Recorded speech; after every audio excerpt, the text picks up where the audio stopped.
Boa noite, pessoal. Tudo bem? Mais uma vez aí, né? Vamos começar o nosso estudo, né? Pedindo aí a Jesus que possa nos abençoar, né? Só esperar mais um minutinho aí, o pessoal que está chegando, né? Que vai entrando aí para participar com a gente, né? Pedir a paciência de todos aí. Hoje nós estamos dando continuidade aqui no estudo da apostila da FEB, né, gente? Como a gente tem sempre lembrado. E a gente está, né, no módulo 3, tema, se não me engano, tema 7. Isso mesmo? Deixa eu achar aqui. Isso mesmo. Módulo 3.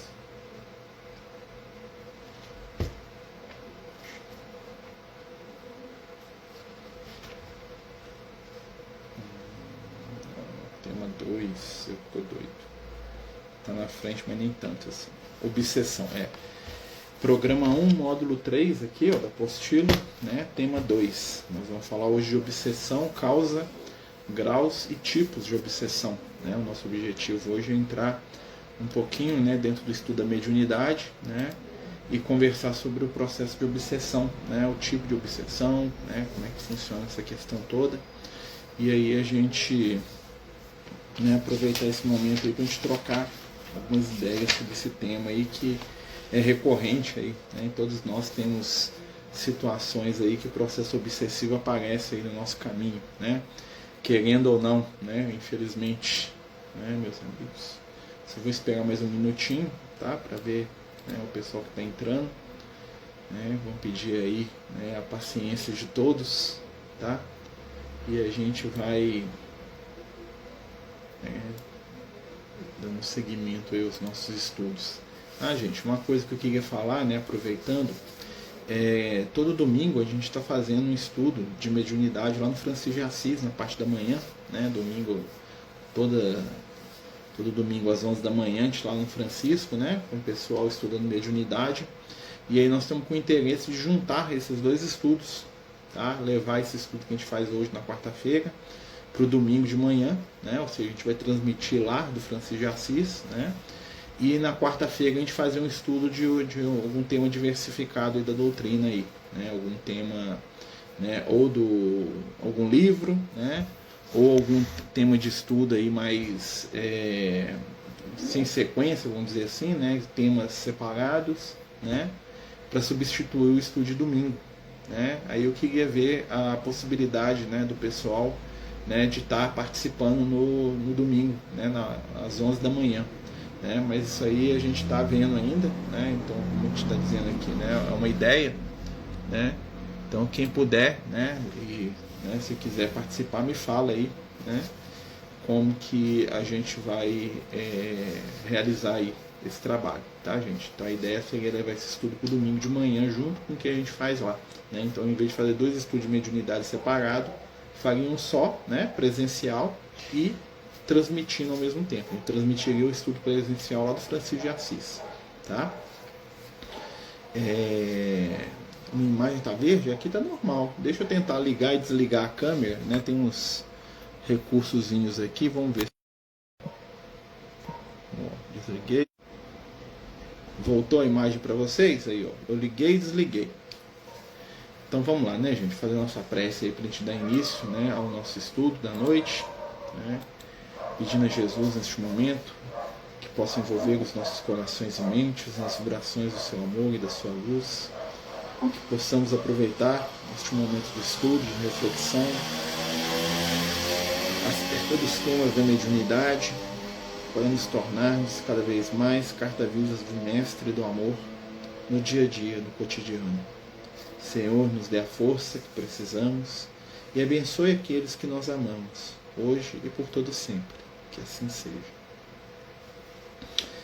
Então, meus amigos, né, conforme nós estamos, né, falando aqui, nós estamos dando continuidade aos nossos estudos de mediunidade, né, e hoje nós estamos aqui, né, no módulo 3, né, da primeira apostila, né, que é o tema obsessão, causa, grau e tipo, né. A gente vai falar um pouquinho aí, né, dessa temática, né. Lembrando, gente, que quem quiser participar, né? É só falar, é só participar, né?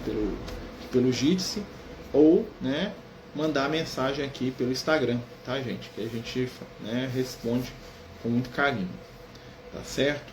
Então, quando a gente vai falar de obsessão, né, a gente sempre pensa na obsessão aí como uma influência espiritual, né? Influência de um espírito desequilibrado sobre outro espírito, né? Esteja ele encarnado ou desencarnado, né? Todo processo obsessivo, né, em resumo, é uma tentativa, né, de uma inteligência controlar a outra, né? O objetivo e muitas vezes, né, o modus operandi do processo obsessivo é uma inteligência que tenta, né, controlar, dominar, né, e fazer com que aquele outro ser faça aquilo que ela considera que é certo, ou mesmo, né, aquilo que ela considera que é errado, mas com o objetivo ali, né, de perseguição ou de manipulação. Né? Nós temos dois tipos básicos de obsessão, né, quanto à causa, né, que são as obsessões de vício, e são os processos obsessivos de vingança, tá? Que podem, né, muitas vezes estar até conectados, mas nem sempre. Né? Então, o que é a obsessão de vício? É aquele espírito, aquele ser que manipula o outro, né, para aquele outro ser o instrumento das viciações que ele tem. Né? E esse outro que é manipulado também, né, é viciado. Né? Então, um viciado desencarnado manipulando um viciado encarnado, né? Ou vice-versa, ou vários viciados desencarnados manipulando um encarnado, para que aquele companheiro se torne instrumento do prazer daquele grupo. Né? E o que é o instrumento de prazer? Quando ele se torna, né, ferramenta, né, vamos dizer assim, do degustar de determinado vício. Tá? E quando a gente fala de vício, a gente está falando desde os vícios materiais, né, a bebida, o cigarro, né, a droga, né, a alimentação em excesso, o sexo, né, quanto os vícios morais, né, a avareza, né, a agressividade, a violência, né, a mentira, né, o egoísmo. Né? Então existem obsessores que exacerbam, né, o egoísmo no outro. Então o processo obsessivo muitas vezes se dá, né, dessa forma. Né? E aí a gente vai ter, né, dentro disso também, né, níveis de obsessão, ou seja, os níveis de influência que o espírito desencarnado, né, ou que o encarnado, tá, pode ter sobre outro ser. Né? Então existem desde aquelas obsessões mais simples, né, eu estou passando na rua ali e o espírito vê que eu gosto de alguma coisa que ele gosta, né, e ele vai lá e me sugestiona para me parar no boteco e tomar uma cachaça. Ele vai lá tomar cachaça comigo e vai embora. Né? É uma obsessão simples. Né? Quanto àqueles processos mais, vamos dizer assim, difíceis, demorados, né? E que às vezes demandam a encarnação inteira ali, né? Em dolorosas situações aí que vão cobrar muitas vezes anos e esforço e situações de dor durante um longo tempo, né? Para serem resgatadas, né? Para serem resolvidas. Né? Então muitas vezes o processo mediúnico, né? Vai estar dentro de determinados graus. Só um minutinho. Ô Luke! Luke! Ó, o Luke, fechar a porta. Então vem cá, fica aqui dentro. Fecha a porta. Pede a sua mãe, chama ela. Ela tá lá na porta. Então vamos lá, desculpa gente, é que o rapazinho tá com medo de lá fora. Encosta a porta pra mim, por favor, filho. Então vamos lá. Então a obsessão ela dispõe de graus, como a gente estava falando, né? Desde a obsessão simples, né? A fascinação, subjugação, e tem um quarto grau, né? Que muitas vezes não aparece muito nos livros, que é a possessão, tá? Né? Que está muito ligado com a subjugação, tá? Mas alguns autores, né? Aqui na apostila, por exemplo, não tá, tá? Define esse quarto grau, né? Quanto ao nível de influência do espírito. Então a obsessão simples é aquela, né, presença, né, mais imediata e inoportuna ali do espírito. Ele te incomoda de alguma forma, né, ele te constrange, né? E quando a gente fala incomodar, gente, não é incomodar no sentido de você achar ruim a presença dele, não. É incomodar, né, com a insistência dele para que a gente faça determinada coisa que ele acredita que é bom, né, para ele. Tá? Então um espírito que tem uma viciação, né, ele vai ficar em cima, né, da gente para que a gente realize, né, e faça junto dele, né, aquele vício, né, que lhe dá prazer. Tá? Então ele vai ficar lá, né, às vezes lá martelando aquilo na cabeça da pessoa sem que ela perceba, né? E a pessoa às vezes vai sofrer com aquela situação, né? Vai estar lá sendo, né, incomodada com aquilo sem perceber. Tá? O incômodo é nesse aspecto aí, nesse sentido. Né? Então muitas vezes as obsessões de vício, né, elas começam normalmente com obsessões simples, né? As obsessões que são fruto de viciação, vamos dizer assim, bebida, droga, né? Pornografia, né? Que é o sexo desregrado, né? Uma das materializações ali, né? Elas começam com situações, né, onde a obsessão é uma obsessão mais simples, tá? É uma obsessão mais, vamos dizer assim, sutil, né? Que com o tempo, né, essa obsessão ela vai aumentando, né? Vai aumentando de nível, aumentando de grau, né? E aí muitas vezes a pessoa se perde naquilo ali, né? Aquele viciozinho, vamos dizer assim, né? É a famosa pessoa que fala que, né, que bebe e começa a beber todo dia e fala que bebe socialmente, né? E na verdade não consegue ficar um dia sem beber, né? Ou quando muito um final de semana sem beber, né? Então, né, ali já tem um processo obsessivo. Outra questão, né, da obsessão, a gente pode olhar também quanto à mediunidade. O que é a obsessão simples para o médium? Olha aqui, ó, o Kardec fala assim, ó, na obsessão simples, o médium sabe muito bem que está lidando com um espírito mentiroso e este não disfarça, né? Olha que interessante, né? Nem dissimula de forma alguma suas más intenções e seu propósito de prejudicar, né? Então, na obsessão simples, né, aquele espírito ele está ali para atrapalhar e normalmente, né, o médium, aquela pessoa que está ali envolvida naquela situação, a pessoa percebe, né? Ela percebe que existe ali uma inteligência, que existe ali um ser, né? E que esse ser está, né, com o intuito ali de realmente de atrapalhar, né? De realmente criar para ele um desconforto. São espíritos que muitas vezes manifestam em reuniões, né? Entidades às vezes muito insistentes, né? Muito, né, desequilibradas às vezes, mas na maioria das vezes espíritos muito insistentes, né? Que ficam, né, em cima ali do médium ali o tempo todo, né, para poder ter daquele médium determinados resultados ou para poder mesmo atrapalhar o médium durante a reunião. Ele está ali, né, o médium começa a concentrar, ele começa ali a atrapalhar, né, começa ali a tentar desequilibrar, né, aquela energia ali que o médium está percebendo, né? Então esse é um processo de obsessão simples dentro da reunião, né? E ela é simples por quê? Porque na maioria das vezes o médium percebe, tá? O médium ele não está ali, vamos dizer assim, esquecido do que está acontecendo. Ele percebe que existe uma influência espiritual e que essa influência espiritual, né, na maioria das vezes é uma influência perniciosa a ele, um espírito que está ali, né, com o intuito de atrapalhar mesmo, né, com o intuito ali de, né, como diria, criar confusão. Né? O objetivo do espírito é criar confusão, né? E aí muitas vezes por causa disso, né, o médium se perde, o médium se desequilibra, né? O médium passa ali por às vezes situações constrangedoras, né? Que às vezes ele não consegue evitar, né? Porque ele às vezes está ali preso ali, né, naquela percepção, naquela sensação ali que ele está na reunião, né? E aí essa questão ela vai deixando, né, de ser apenas uma influência, né, vamos dizer assim, um desequilíbrio momentâneo e tende a aumentar também. O espírito começa a querer interferir demais na comunicação, né? Aí tem o segundo grau, né, que é a fascinação. O que é a fascinação? Né? Aqui ele fala um enunciadinho, eu vou ler aqui. Ó. Na fascinação, o indivíduo não acredita que esteja obsediado. Pauta seu comportamento sem consciência do ridículo do que fala e do que faz. A fascinação é bem mais grave que a obsessão simples. Na prática mediúnica, caracteriza-se pela falta de percepção do médium da real identidade e intenções do comunicante, assim como da qualidade das mensagens recebidas. Então, o que é a fascinação?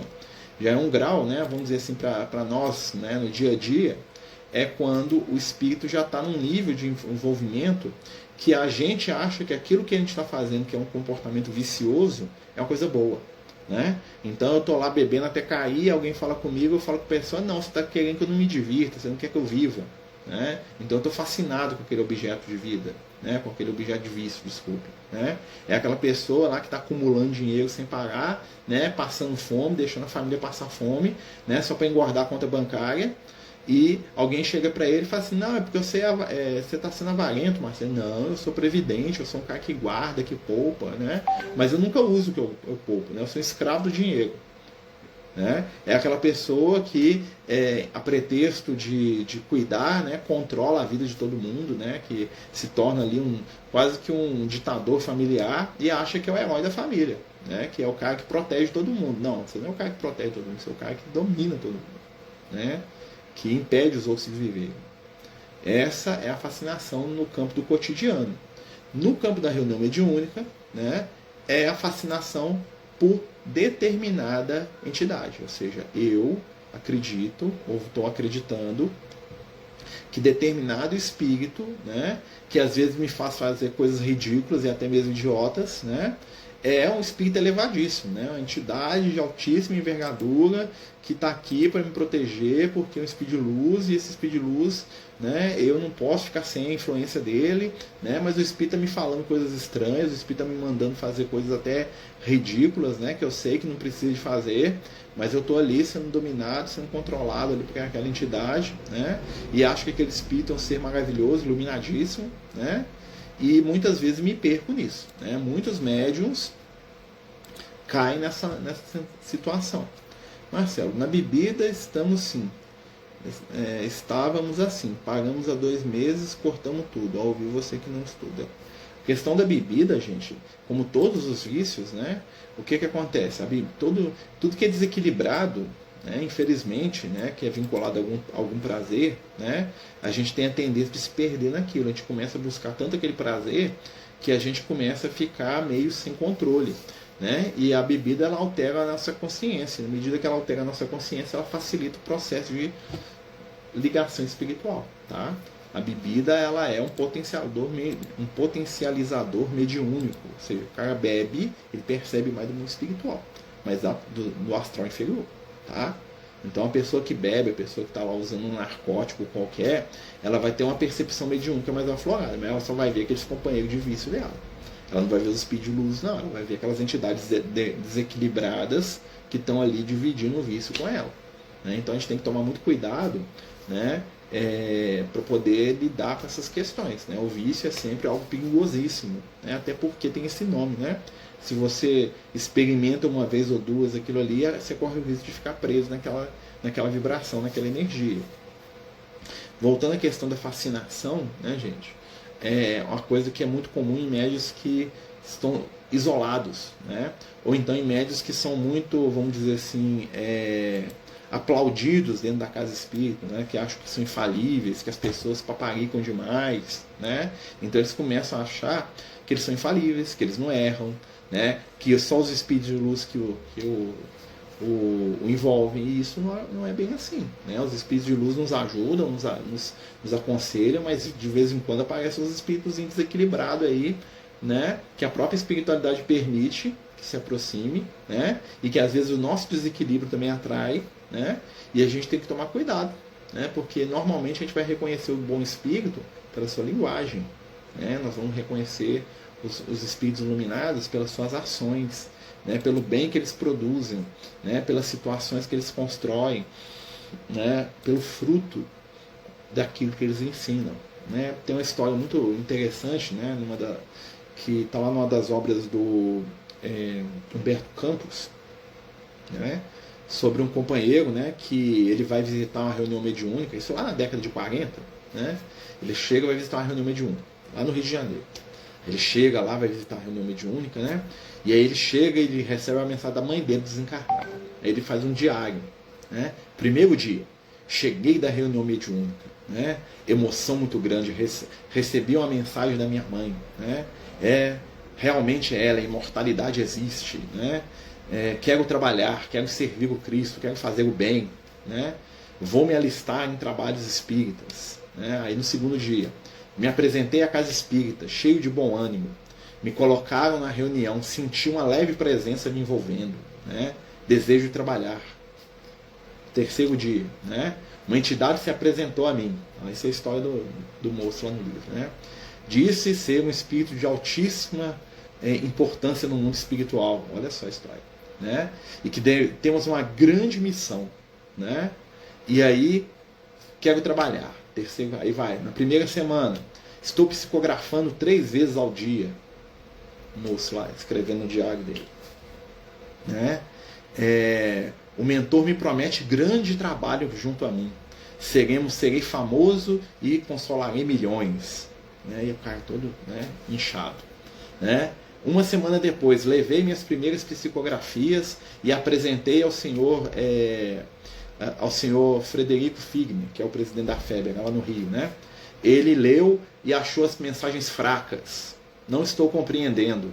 Né? O mentor me disse que eram temas que mudariam toda a humanidade.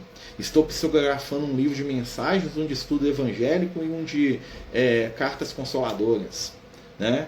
O presidente da Casa Espírita me sugeriu cautela. Né? Continuo psicografando, agora na minha casa e também de madrugada. Né? Fenelon, é o nome do espírito, né? Diz que não podemos parar, devemos psicografar o tempo todo. Né? E o cara lá psicografando. Mais uma vez, levo minhas mensagens na Casa Espírita. O presidente tem algo contra mim, pois diz que as mensagens são fracas e destituídas de conteúdo. Me aconselham a estudar. Né? Aí passa o tempo. Mais uma semana. Levei minhas mensagens em outra casa. O presidente me recebeu com palavras duras. Disse-me sobre mistificação e sobre engano. A entidade que psicografa junto a mim seria um expostor absurdo. Né? Conheço bem o espírito que me acompanha. Saí de lá para nunca mais voltar. É a história do cara. Né? E aí passa um mês, ele fala assim: não consigo mais. Né? Já tenho 4 livros prontos, um mês de doutrina. Né? E nenhuma casa espírita ou centro importante da capital aceita o meu alvitre. Né? Todos em todos os lugares dizem para mim sobre mistificação, sobre estudar mais, sobre analisar o comportamento do espírito. Não quero saber disso. A doutrina espírita não é para mim. Né? Largo tudo isso para trás. Em todos os lugares, pessoas ríspidas, portas fechadas e convites ao estudo. Não desejo estudo, desejo apenas trabalhar. Né? Aí passa um tempo lá, fala assim. Aí, né, isso é um Humberto Campos, né, no mundo espiritual, lendo o diário do cara. Né? Aí passa assim: a última data é a de 20 anos atrás. Né? Viram a página e vejo uma data hoje. Né? Aí ele escreve: passa o diário 20 anos atrás, foi aquilo. 20 anos depois, fala assim: agora entendo. Né? Não queriam que eu deixasse de trabalhar, apenas me recomendavam o estudo necessário. Gostaria muito de voltar, de reiniciar, trabalhar para Jesus. Né? E aí termina lá com o rabisco, né? E aí o companheiro que estava com o Humberto Campos fala assim: nós temos que levar esse companheiro para um plano espiritual, já chegou o desencarne dele. Né? Essa é a história do médium falido. Né? Ou seja, é claro que isso é uma fábula, né, que o Humberto Campos escreve, não é uma história real, tá, gente? Tá? É como se fosse uma parábola, né, que o Humberto Campos ele faz muito crônica, né, ele escreve muito assim, né, e como o Irmão X também, né, e aí o que ele quer dizer nesse texto, né, que a pessoa chega toda empolgada, ela quer fazer em uma semana aquilo que o outro demora 10 anos, né, não quer saber de estudar, não quer saber de ser criticada, né, quer que todo mundo aceite as mensagens dela como sendo a coisa mais maravilhosa do mundo, quando o trem é fraquíssimo, né, e quando as pessoas explicam ou tentam colocar ela no lugar, né, assim, para poder ajudá-la, ela sai dali, né, revoltadíssima. Né? E muitas vezes isso causa para a própria pessoa dificuldades, né, porque a construção do trabalho mediúnico, né, demanda tempo, esforço, trabalho no bem. Né? Não é mole não.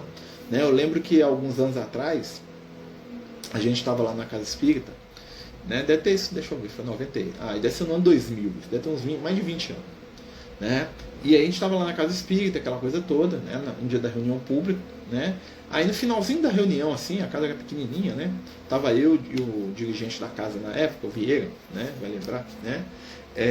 E a gente estava lá né, despedindo, conversando com o pessoal, aquela coisa toda, né? E chega uma senhora idosa, né? Uma senhorinha, né? E ela tem com as folhas de papel na mão.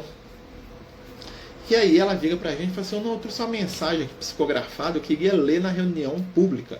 Né? Que é, tipo assim, queria levantar lá e ler a mensagem. Aí a gente falou: não, vamos ver a mensagem, né? Onde que você conseguiu? Falei: não, fui eu mesmo que psicografei. Ah, tá, que legal, né? Aonde? Ah, lá na minha casa. Não tem problema nenhum, né? Aí a gente foi pegar a mensagem, né?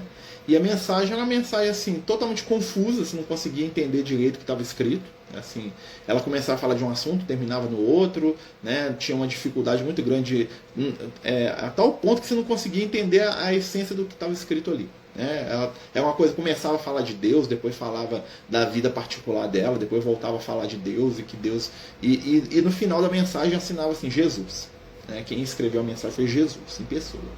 Aí eu virei para ela e falei, nossa, essa é a mensagem que a senhora recebeu, né? Esse espírito chama Jesus? Eu falei, não, é Jesus mesmo, da cruz, ele desceu e escreveu através de mim. Eu falei, Jesus escreveu através da senhora?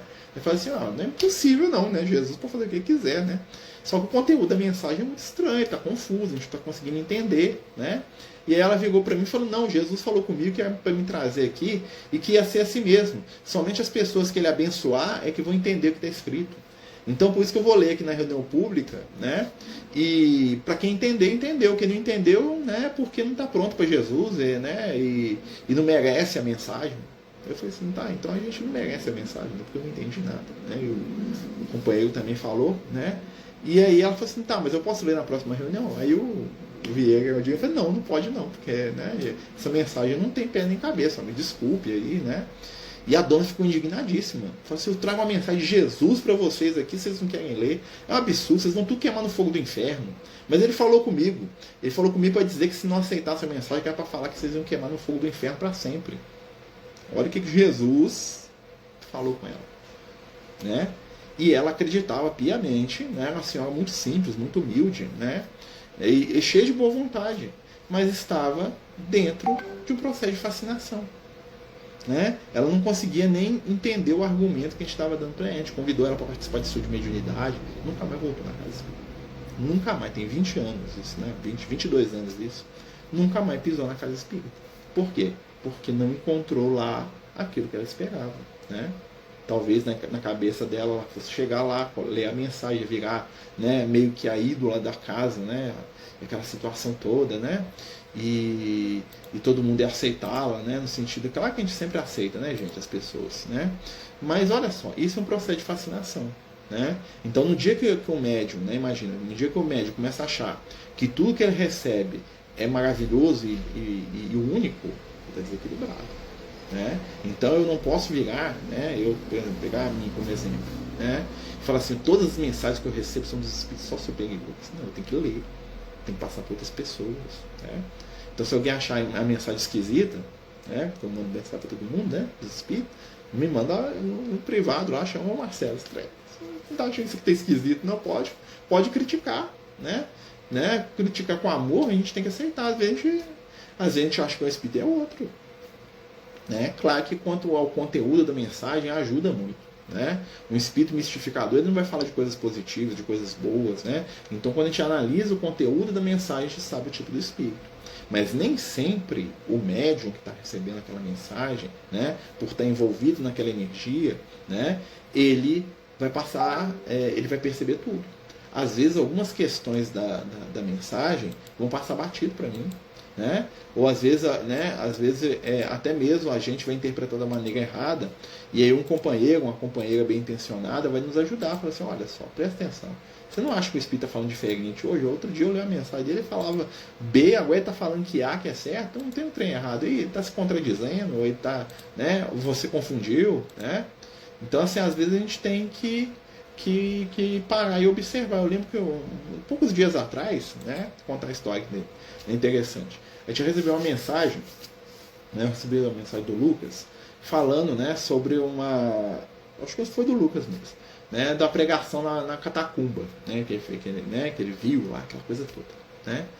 E aí, né, ele não me falou quem que foi o espírito, né? Tem um espírito lá, um ancião que aparece, começa a pregar lá, aquela coisa toda, né? E eu achei aquilo maravilhoso, porque eu gosto dessas coisas, né? Eu gosto de evangelho, né? Eu até me emociono. Aí eu peguei a mensagem, né? Mandei pro pessoal, né? E aí alguém me perguntou depois, falou assim, quem você acha que é o espírito? Eu pensei, eu acho que é o Pedro, né? Aí a companheira ficou para mim aqui, mas esse espírito está contando que ele teve na casa de Pedro. Se ele fosse o Pedro, falava minha casa. Eu falei, nossa, é mesmo, não parei para pensar nisso, né? Para mim era o Pedro, né?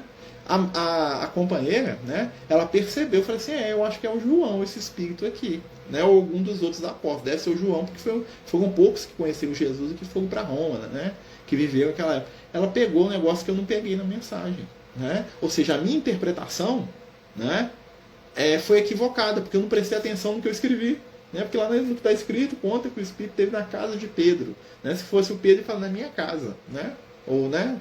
E aí ela percebeu isso no texto e ela me corrigiu. Eu falei, nossa, você tem uma intuição melhor que a minha, né? Como o Lucas me falou, eu achei que era, né? Então são coisas que a gente tem pra gente ver que a gente não é infalível, né? A nossa percepção, a nossa capacidade, né? Por mais que a gente vai treinando, claro que a gente vai buscar, né? Existem coisas que só o outro percebe que você nem percebe. Eu lembro isso muito, né? Uma vez que eu tive a oportunidade de conversar com o Chico, né, lá em Uberaba, que eu citei para ele uma parte do livro Paulo Estevam que ele não lembrava. Eu falei assim, não, Chico, tem escrito no livro. Aí ele falou assim, é mesmo? Nossa, esqueci dessa parte. Né? E eu não tenho um livro aqui para olhar, mas eu vou chegar em casa e vou pedir emprestado o livro, porque ele não tinha um livro. O Chico não tinha o Paulo Estevam. Né? Eu vou pedir emprestado pro meu vizinho, que ele tem. Né? E uma coisa que não sei se você sabe, o Chico não tinha a maioria dos livros dele. Né? Ele tinha que comprar, ele ia na loja e comprava. Né? Quando ele queria um livro, ele ia na loja e comprava o livro dele. Que ele tinha psicografado, não dele, né? Então, assim, ele não lembrava de uma parte do livro Paulo Estevam que eu lembrava, também, que eu tinha lido um monte de vezes também, né? E ele também estava preocupado com outras coisas, né? Não vai lembrar tudo que ele escreveu em todos os livros, né? Nem se ele tivesse, né? E olha que interessante, né? Então, assim, isso acontece com a gente o tempo todo, né? E a gente também tem que tomar cuidado, né? Por quê? Porque se a gente começa a achar que determinado espírito, né, só... Nós estamos falando do processo obsessivo da mediunidade. Deu uma travada aí, gente. Desculpa. Né? Aí nós vamos falar um pouquinho da subjugação. Né? O que é a subjugação? A subjugação é quando o espírito controla totalmente aquele encarnado. Né? Normalmente a subjugação se dá, né, de um espírito desencarnado para um encarnado. Tá? Porque é difícil a gente subjugar um desencarnado, né? A gente pode até obsidiar um espírito desencarnado, falar, fica aqui comigo, né? Não deixar ele ir, aquela coisa toda, né? Mas a subjugação, né, é quando o espírito ele controla tanto uma pessoa que aquela pessoa vira quase que um boneco na mão dele, né? A pessoa ela abre mão, né, do próprio livre-arbítrio, né? Muitas vezes ela abre mão da capacidade dela de escolher. E esse espírito, essa entidade que está ali, né, controla quase que todos os aspectos da vida encarnada daquela pessoa. Né? Então aquele espírito meio que assume a encarnação dela. Ah, mas o espírito entra dentro do corpo? Não. Nenhum espírito entra dentro do corpo de ninguém. Mas a pessoa se torna quase que um marionete daquele espírito. Né? E normalmente esses espíritos, né, agem assim com o intuito de castigar ou de massacrar a pessoa, então de escravizá-la no nível mais absurdo do vício. Vou dar um exemplo para a gente poder entender isso. Né? São aquelas pessoas, por exemplo, que ficam nas cracolândias da vida, aquela pessoa que a vida dela é usar droga ali. Aquelas pessoas estão, algumas, né, tipo, falar todas, porque são casos e casos, né? Muitas delas estão no processo de subjugação espiritual. Tá? Existem entidades tenebrosas ali, né? Então você pega aquelas pessoas, às vezes a gente fica, né, estarrecido com a aparência que elas ficam, né, porque a droga destrói o corpo físico, né, mulheres bonitas ficam, né, horríveis, né, envelhecem 20, 30 anos, homens, né, saudáveis, né, atléticos, né, bonitos, né, se tornam, né, pessoas assim, né, assustadoras, né, fisicamente falando, né, e às vezes a gente não percebe, né, o que está acontecendo aí, o que é aquilo? É influência espiritual. Tá? Ali tem um processo de subjugação. Né? Existe isso com médiuns?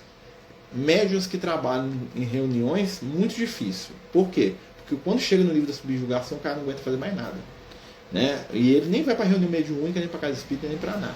Tá? Ele vai ficar ali, né, escravizado naquela energia, naquela situação, preso, né? E muitas vezes sofrendo ali, né, o ataque dessa entidade que ele mesmo permitiu, né, pelas suas ações, pelas suas escolhas. Né? Vamos lembrar que o processo obsessivo é sempre em cima das nossas escolhas, daquilo que a gente abre de espaço para os espíritos inferiores, né, trabalharem conosco. Vamos lembrar disso.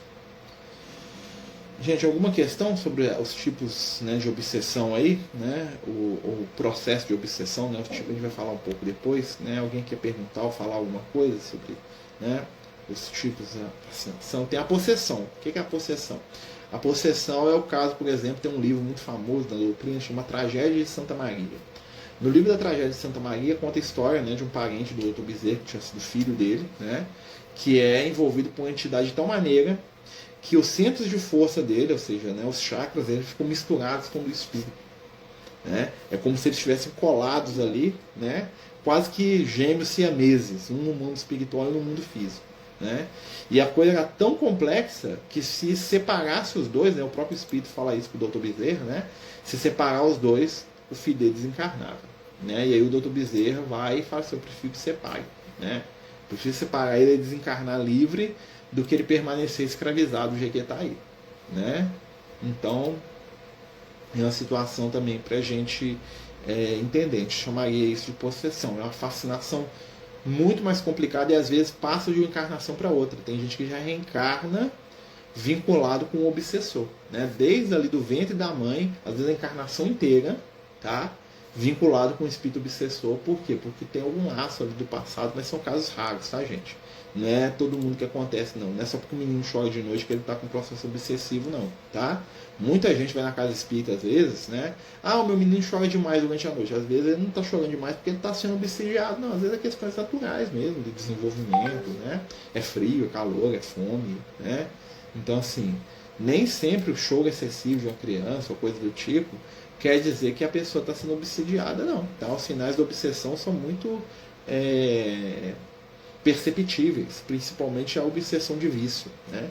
Que aí vai estar acompanhada de um aumento muito grande no comportamento, né, desequilibrado que a gente tem. Então, né, o viciado ele vai ter uma tendência a fazer tudo aquilo que é o objeto do vício dele muito, muito, muito e muito mais, né? Porque ele está fazendo para ele está bebendo para ele e para os amigos, ele está fumando para ele e para os amigos, ele está se drogando para ele e para os amigos, né? E uma hora o corpo físico dele não suporta. E aí a pessoa tem uma overdose, desencarna, tem uma doença, né? Por quê? Porque ela, aquele corpo que ela está, né, o corpo físico dela, está sendo sobrecarregado pelo comportamento desequilibrado que ela tem. É como se fosse uma esponja sendo, né, sugada ali por um monte de gente ao mesmo tempo, né? Um monte de canudinho ali, né? Então, nesse caso, né, é às vezes bem difícil de lidar, né? Quando a gente vai falar de tipo de obsessão, né, é aquele que a gente estava falando antes. Tem do encarnado, né, para encarnar. Tem gente encarnada que obsedia o outro. Né? Aquele marido abusivo, né, aquela mãe controladora, aquele pai que não deixa a filha sair na esquina porque acha que todo mundo é igual a ele e vai dar em cima dela. Né? Porque normalmente, né, o mulherengo, quando ele tem uma filha, ele acha que todo mundo vai dar em cima da filha dele. Porque ele dá em cima da filha de todo mundo. Né? Então todo mundo é igual a ele. Né? Então o ciumento, normalmente ele é ciumento porque ele tem um comportamento do qual ele tem ciúme, do qual ele tem medo. Né? Então eu não deixo a minha esposa sair de casa, né? Porque qualquer mulher que eu vejo sozinha na rua eu dou em cima, então eu não vou deixar a minha sair porque todo mundo é igual a mim. Né? Eu não deixo meu marido sair na rua porque eu acho que toda mulher vai dar em cima dele, né? Porque eu dou em cima de tudo quanto é homem. Normalmente está nessa onda. Então esse é uma obsessão de encarnado. Tá? Então a mãe que acha que o filho não pode casar, que o filho tem que viver para ela para sempre, o pai que acha que a filha tem que ser escrava dele, né? Tem que ser a substituta da esposa, né? Isso é um processo obsessivo e tem graus também, tá? Obsessões de afeto, né? Pessoa que acha que o outro tem que ser amigo dela só, e aí quando ele arruma outro amigo ou outra amiga, as pessoas ficam danadas da vida, né? Você é meu amigo, né? Todo sintoma de obsessão de encarnado para encarnado está nas ligações possessivas e doentias, né? Você só pode fazer comigo, você é só meu. Você não pode ser amigo de ninguém, você não pode ser irmão de ninguém. Você gosta mais da sua mãe do que de mim.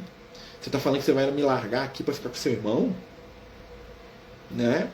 Você vai me largar, eu que sou seu filho, para ficar com aquele cara lá para dar uma volta com ele. Não, você tem que cuidar de mim, quem cuida de mim? Isso é obsessão de encarnado para encarnado. Né?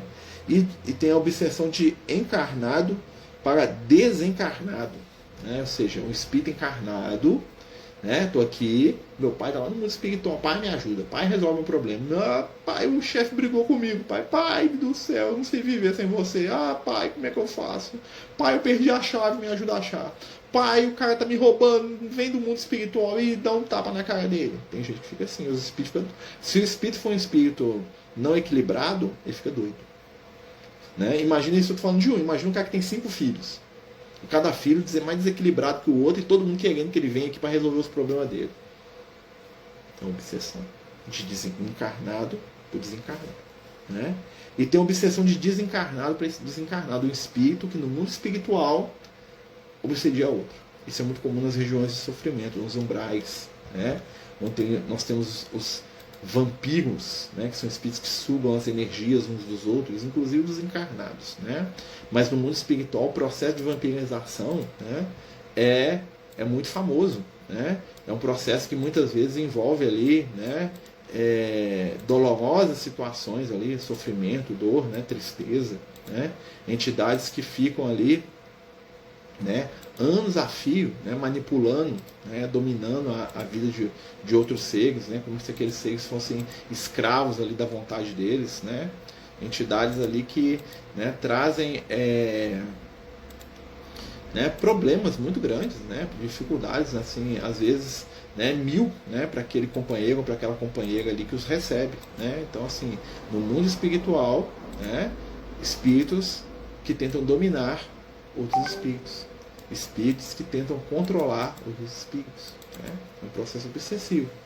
E tem a de desencarnado, né, para encarnado, que é a que nós estamos falando aqui, nós falamos aqui hoje, né, que a gente mais falou. É o espírito que do mundo espiritual, né, tenta controlar, né, a vida, tenta manter o outro debaixo da vontade dele. Né? Então eu quero controlar aquela pessoa, eu quero que ela faça o que eu quero. Por quê? Porque ela é minha. Eu que controlo ela. Né? Ela vai fazer o que eu quero, né? Ou ela vai fazer o que eu preciso que ela faz, né? Então são vários tipos de obsessão. Então a gente mesmo pode estar obsediando. Tem um outro tipo de obsessão aqui, né? Que é a auto-obsessão, né? Ou seja, eu mesmo me obsedi, né? São as pessoas que são perfeccionistas, que querem acertar em tudo, ou então são as pessoas que são extremamente portadores de baixa autoestima, né? Ou seja, eu acho que eu sou o pior do mundo, que eu sou muito ruim, que eu sou desequilibrado, que eu sou feio, que eu sou triste, eu estou me obsediando. Eu estou criando um processo obsessivo comigo mesmo. Né? Eu fico repetindo 1000 vezes que eu sou muito feio, muito errado, muito mal, muito desequilibrado, muito triste, muito doente, muito isso, muito aquilo. Né? E eu fico preso naquela energia e eu sofro horrivelmente por causa disso. Né? E eu não me liberto, talvez por um processo de culpa, talvez por um processo de alguma dificuldade espiritual que eu mesmo crio. Né? Então existem pessoas que estão presas nessa situação. E tem um último, né, que eu gosto de falar muito, né, que o Lucas sempre fala comigo, que é o obsessor de animal. Obsessão de encarnado para outros seres, para animais. Né? Então eu tenho meu cachorro, né, eu tenho meus gatos aqui, e eu transfiro toda a minha afetividade, todas as minhas carências afetivas para o meu gato. Né? E aí eu sobrecarrego o pobre do bicho, né, com uma vibração que ele não dá conta, né, porque a nossa construção mental é muito mais elaborada que do animal. Né? E aquele ser fica ali esmagado pela minha vontade e vira quase que um brinquedo do meu prazer. Né? Porque o animal, o que acontece? Como ele não tem livre-arbítrio, ele é o escravo ideal da minha vontade. Né? Então o animal vai sempre rir para mim, sempre vai lamber a minha mão. Né? Quando eu não quiser ele, eu deixo ele de lado, mas quando eu quiser, eu chamo ele me atende, ele é meu escravo perfeito. Né? Algumas pessoas obsediam animais dessa forma.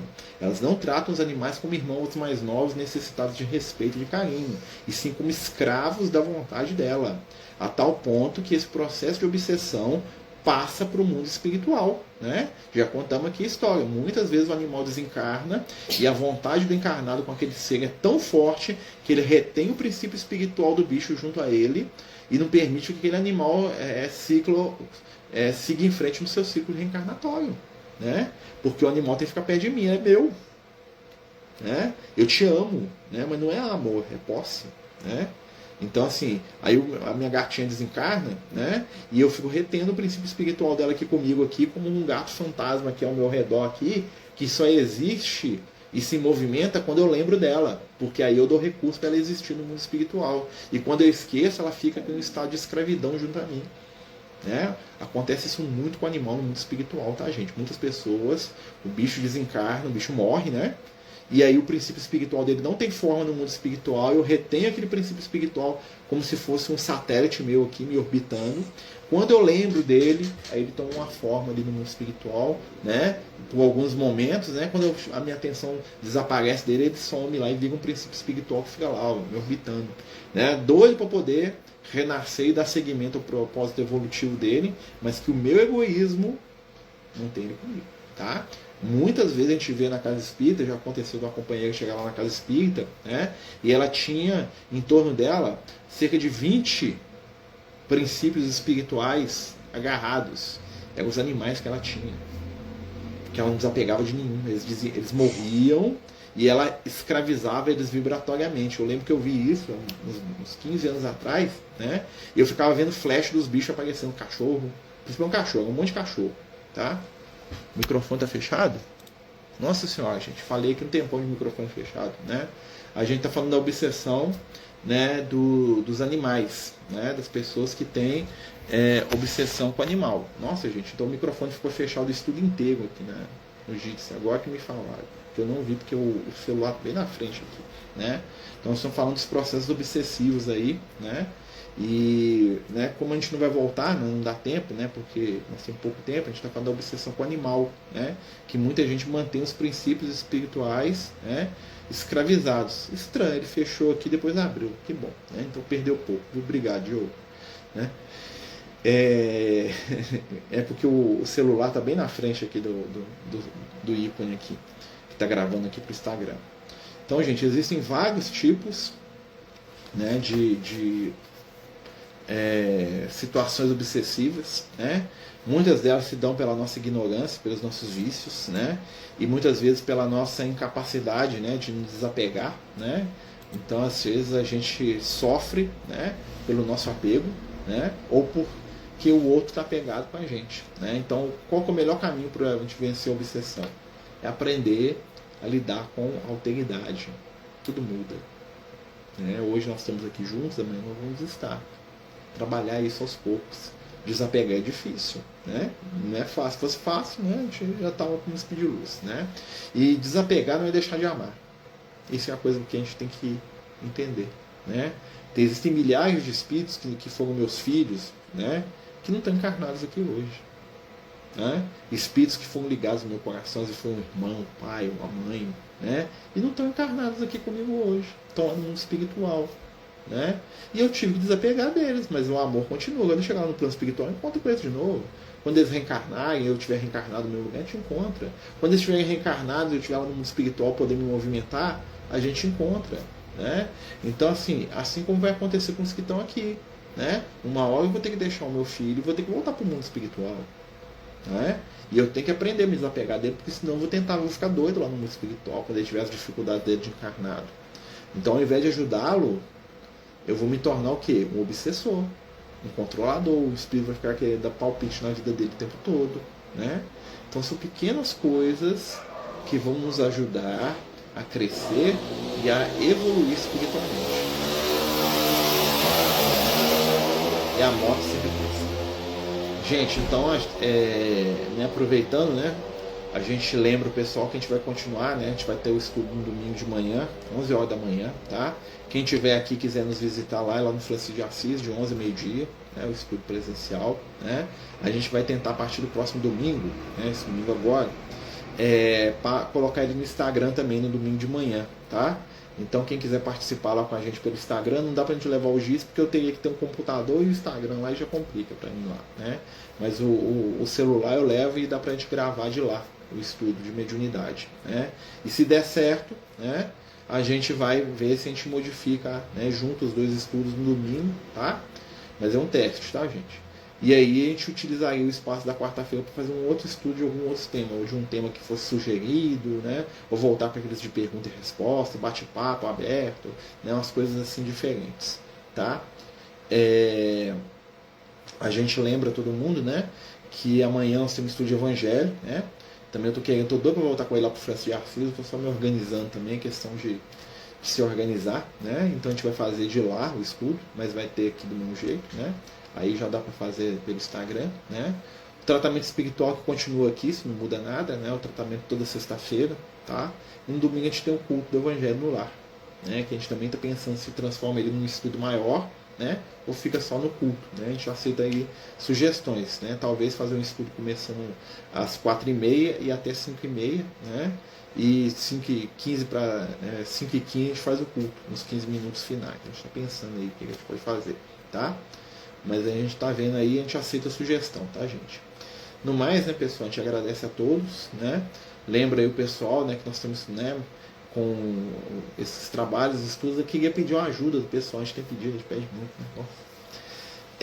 A gente está precisando de roupa para homem, né? A gente está voltando com um trabalho de esmogador de rua lá no Francisco de Assis, né? E a gente está precisando muito de roupa masculina. Quem tiver roupa masculina para doar, porque a gente quase não ganha roupa masculina para esmogador de rua. A gente ganha muita roupa feminina. Mas roupa feminina para esmogador de rua não adianta, né? Normalmente, assim, a gente pode dizer que 95% do público é masculino, né? E a gente quase não ganha roupa de homem, tá? E a gente também, quem tiver aí agasalho, né? Quem tiver aí cobertor, quem tiver roupa agasalho infantil, nós estamos aceitando tudo, né? Nós estamos nessa época de frio aí agora, né? E a gente vai distribuir junto com as cestas lá no dia 28 esse mês, né? A gente está precisando aí de qualquer ajuda aí nesse sentido, roupa, né? Principalmente para homem, para criança, tá? Alimento, né? Como sempre te fala, né? Tá lá nessa listinha de alimento, né? E quem quiser conhecer o nosso trabalho no sábado, tá, gente? Dia 28, nós vamos estar lá no Francisco de Assis, né? Quem quiser é só chegar, só avisar pra gente chegar lá que vai ser muito bem recebido, tá bom? Fiquem todos com Deus, né? Tenham todos uma boa noite. Que Jesus nos abençoe, nos ilumine, nos ajude a vencer e a perceber as influências negativas na nossa vida. Que possamos aceitar a crítica, aceitar o conselho daqueles que nos amam, abaixar, né, a nossa vaidade, o nosso egoísmo, o nosso orgulho, para que Jesus brilhe em nossos corações e mente. Fique conosco, Senhor, hoje e sempre, que assim seja. Então, meus amigos, né, o estudo vai ficar salvo aqui no Instagram, né? Tenham todos uma ótima noite, que Jesus os abençoe, nos ilumine, né? E até amanhã, se Deus quiser. Muita paz.